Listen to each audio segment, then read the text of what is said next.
কি ছবি। এবার তমলুকে আপনাদের নিয়ে যাবো আমাদের প্রতিনিধি সন্দীপ সরকার সেখানে রয়েছেন। সন্দীপ, প্রচুর কেন্দ্রীয় বাহিনী পুলিশ মোতায়েন রয়েছে, ছবিটা একবার জানবো, বেশিক্ষণ বাকি নেই আর কাউন্টিং এর।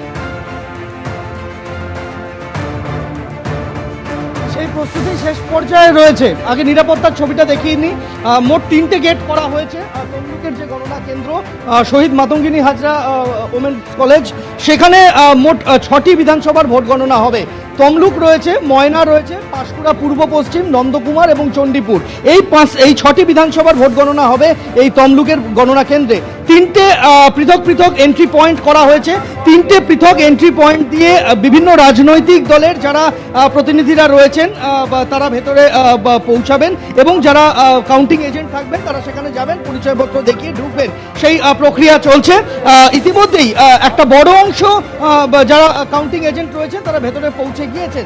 বাইরে নিরাপত্তার আটোসাটো চেহারাটা দেখিয়ে দেবো। বহুদূর থেকে এখানে আসার আগে বহুদূর থেকে কিন্তু বিভিন্ন ব্যারিকেড পয়েন্ট করা হয়েছে। সেখানে যানবাহন চলাচল একেবারে তো বন্ধ রয়েছে, পায়ে হেঁটে আসতে হবে। এখানে পুলিশ কন্ট্রোল রুম করা হয়েছে, যে পুলিশ কন্ট্রোল রুমের বাইরে পাহারায় রয়েছে কেন্দ্রীয় আধা সামরিক বাহিনী। সেখানে ভেতরে সিসিটিভি মনিটর রয়েছে, যেখানে প্রত্যেকটা মুহূর্তে যেখানে কাউন্টিং হচ্ছে সেখানকার ছবি এবং যেখানে এই মুহূর্তে স্ট্রং রুম রয়েছে তার বাইরের ছবি সেটা দেখা যাচ্ছে। এখনো পর্যন্ত যেটা কমিশন সূত্রে আমরা জানতে পারছি যে এই 6টি বিধানসভার মধ্যে পাঁশকুড়া পূর্ব বিধানসভা, এখানে 12 রাউন্ডের গণনা হবে এবং বাকি যে 5টি বিধানসভা রয়েছে অর্থাৎ পাঁশকুড়া পশ্চিম, তমলুক, ময়না, নন্দকুমার এবং চণ্ডীপুর, এই 5টি বিধানসভায় 14 রাউন্ডের গণনা হবে। অর্থাৎ একটি বিধানসভা 12 রাউন্ড, বাকি 5টি বিধানসভা 14 রাউন্ডের গণনা হবে।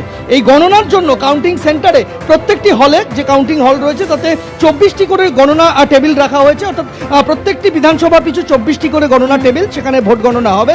আর পোস্টাল ব্যালট গোনার জন্য প্রত্যেক বিধানসভায় 2টি করে টেবিল রাখা হয়েছে, সেখানে ভোট গণনা হবে। ব্যালট দিয়ে গণনা শুরু হবে এবং তারপরে 8:30 নাগাদ খুলবে ইভিএম। আর কিছুক্ষণের মধ্যেই শুরু হয়ে যাবে ভোট গণনা। তবে তার আগে বারাসাত ব্যারাকপুর রোডে রাস্তায় পড়ে থাকতে দেখা গেল ভিভিপ্যাট স্লিপ। সুভাষনগরে ভিভিপ্যাট স্লিপ উদ্ধার হয়েছিল। ঘটনাস্থলে দত্তপুকুর থানার পুলিশ পৌঁছায়। নোয়াপাড়া বিধানসভার গারুলিয়া 29 নম্বর বুথে 100-র বেশি ভিভিপ্যাট স্লিপ উদ্ধার হয়।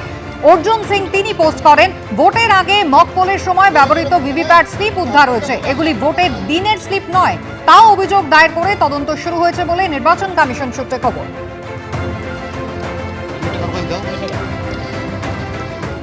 এবিপি আনন্দ, এগিয়ে থাকে, এগিয়ে রাখে।